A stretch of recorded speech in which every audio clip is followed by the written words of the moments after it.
Quando a gente vê um trabalho como esse, a gente se alegra, né? Titaqueta aqui. Alguns pela internet já têm visto, pedido. Ele vai ter o tópico aqui, Escrituras Sagradas. Isso é muito interessante. Paulo diz que todas as Escrituras são inspiradas. O Tabosa traz aqui, inclusive, o método Pardes, né, que a gente já até ensinou aqui no nosso seminário, que significa o método de estudo dessas Escrituras, tá? E lembrando para vocês que quando Paulo está dizendo todas as Escrituras, elas são inspiradas, ele não está falando daquilo que ainda não estava escrito, como o Novo Testamento. Quando você vê os de Bereia, em Atos 17, que iam olhar se estava escrito tudo aquilo de conforme Paulo estava ensinando, eles estavam lendo em quê? No Novo Testamento?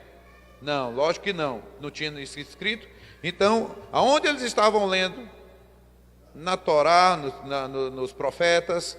E é interessante, se eles estavam lendo na Torá e nos profetas, então Paulo estava ensinando o quê? A Torá e os profetas. Então, por que você diz que temos que deixar de lado isso? Se era nesses livros que os apóstolos, que Paulo estava exatamente ensinando o povo.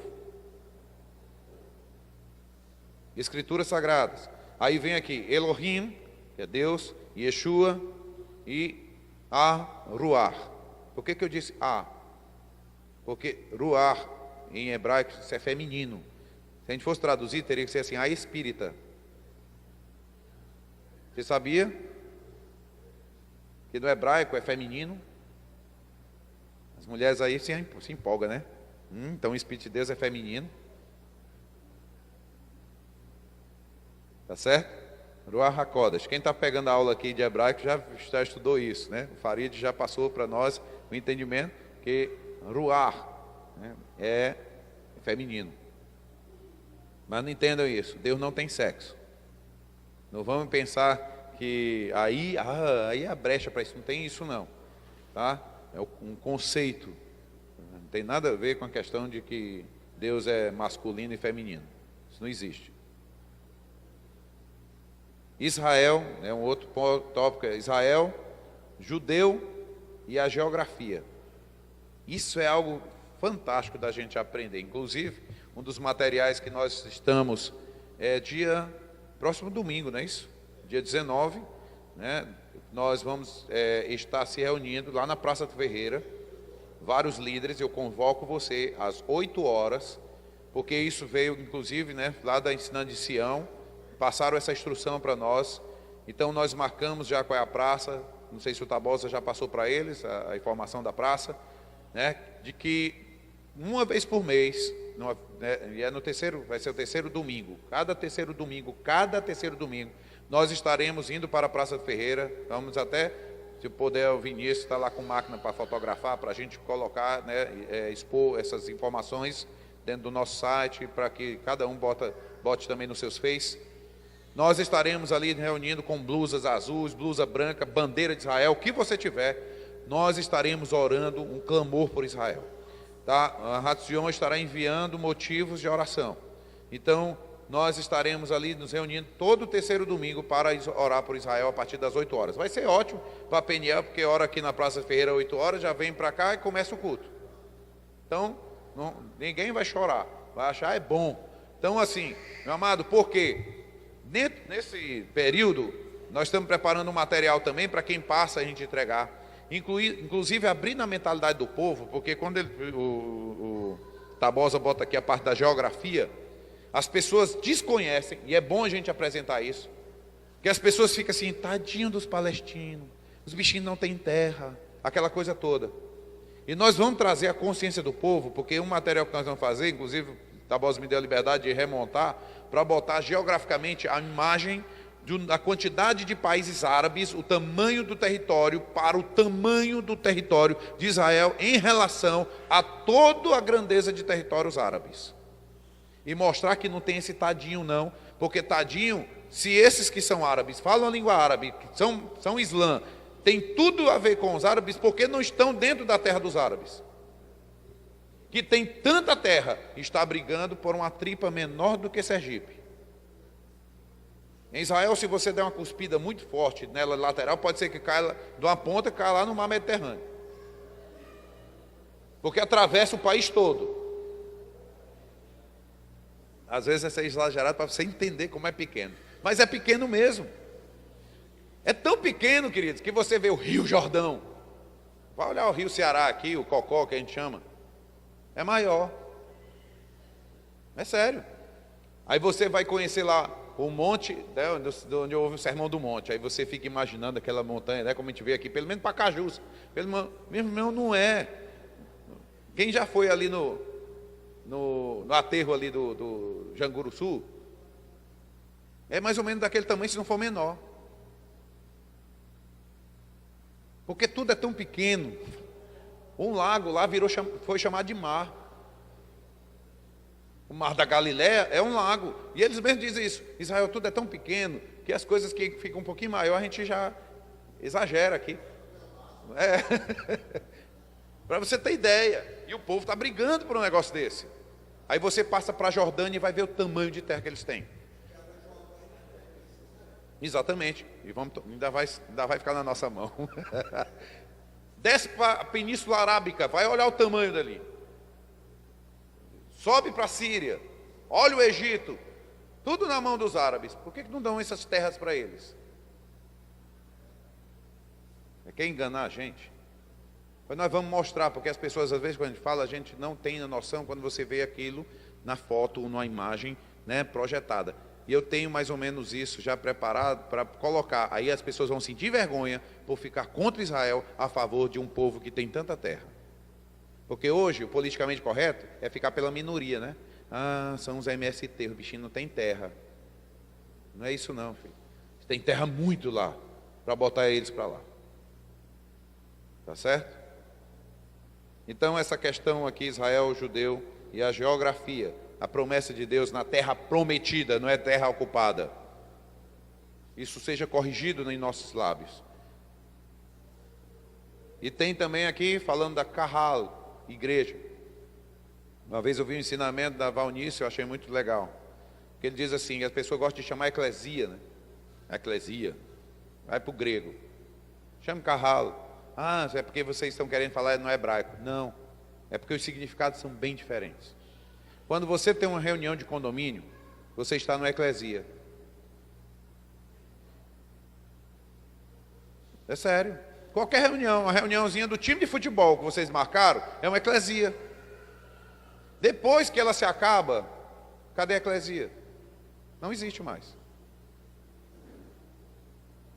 É por isso que as pessoas estão dentro de eclesias, várias eclesias, e quando acaba, lá no trabalho não é mais.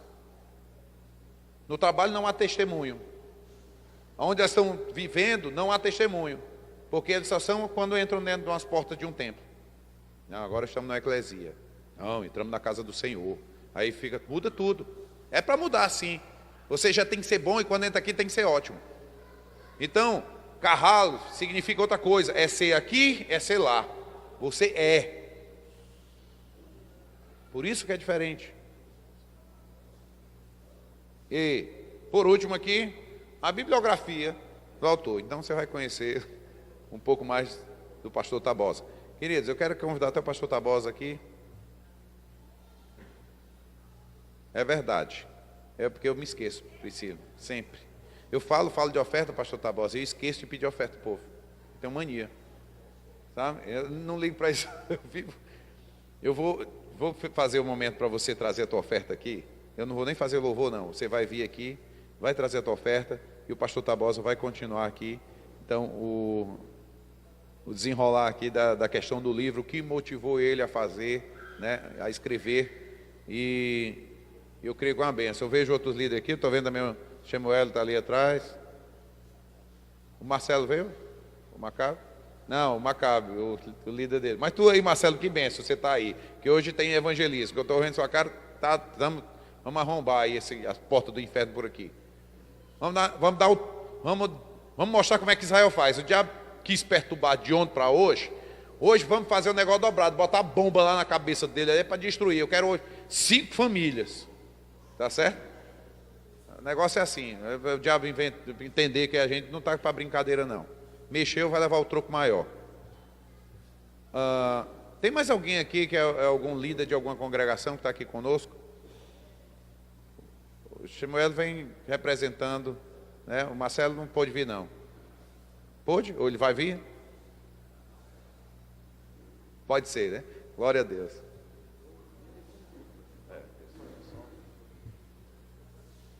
Shalom Vrahot, irmãos, paz e bênção. Querido, o motivo que me levou a escrever este livro é exatamente conforme o Roche Niels falou, o desconhecimento que muita gente tem a respeito do próprio Deus. Pouca gente sabe quem é Deus. Se você perguntar aí, na sua igreja, pessoas velhas, de idade mesmo, e também de fé, perguntar, me defina Deus aí, você vai ter uma grande decepção. Poucos vão saber definir realmente quem é Deus, né? E assim como Deus, assim também a sua rua, seu espírito, né? Assim como Deus e seu espírito, assim sobre Yeshua. E eu fiz questão de escrever um tema muito extenso sobre Yeshua, porque nós somos confrontados, tanto os evangélicos, os protestantes, não tanto pelos católicos, porque os católicos não fazem frente a gente, eles são mais quietos, mas pelo judeu ortodoxo. Então esses que estão querendo ser judeus ortodoxos foram messiânicos e resolveram aderir à ortodoxia, né? Então eu aproveito nele para provar que Yeshua é de fato o Messias, o Mashiach de Israel.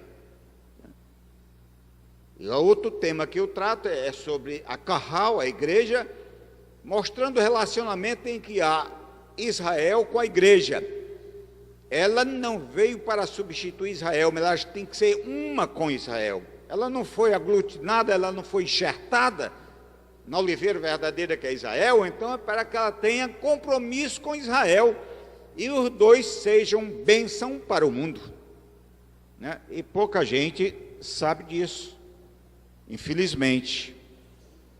E eu quero começar aqui a minha fala dizendo, exclamando: bendito e eterno Deus, Criador, provedor de todas as coisas, imanente de toda sabedoria, conhecimento e poder. Ele tem um filho para quem fez todas as coisas, e age no universo e habita nas pessoas através da sua rua, né? Seu espírito. Ele tem um povo, nós sabemos disso, e manifesta às nações através da Kahal, né? Então, com este simplório e pequeno sumário da revelação de Deus, eu dou saúde a todos e dou início à minha fala. Vocês vão encontrar respaldo também no próprio livro. Eu digo, no decorrer destes 2 milênios, muitos ensinos têm sido passados ao povo a respeito da Kahal, da igreja, do cristianismo, de Israel e das escrituras por aqueles que confessam Yeshua como Senhor e Salvador pessoal. E nesta muita ministração, a miúde, muita coisa tem sido ensinada de forma correta, mas também de forma errada. Não tendo a mínima pretensão de assenhorar-me da verdade, muito menos das Escrituras, todavia, como estudioso do assunto, tanto na teologia ocidental, como na judaica, e nesta em yeshiva, escola, né, juntamente com rabinos judeus, me sinto na responsabilidade de falar a respeito da razão, de forma coloquial, para que todos possam entender, né, o respeito da questão que nós... As Escrituras Sagradas, tanto o Tanar, chamado de Velho Testamento por Benedito de Sordes, vocês vão aprender também quem colocou esse apelido no Tanar. A Taná é um acróstico de Torá, Niviim, Ketuvim. Torá é um acróstico quer dizer, Taná é um acróstico, Torá, substituído por leis, Ketuvim, Niviim, os profetas, e Ketuvim, os escritos. como o Novo Testamento, a Brit Hadashat, deve ser lido e entendido no seu contexto histórico, cultural e linguístico do povo que a escreveu.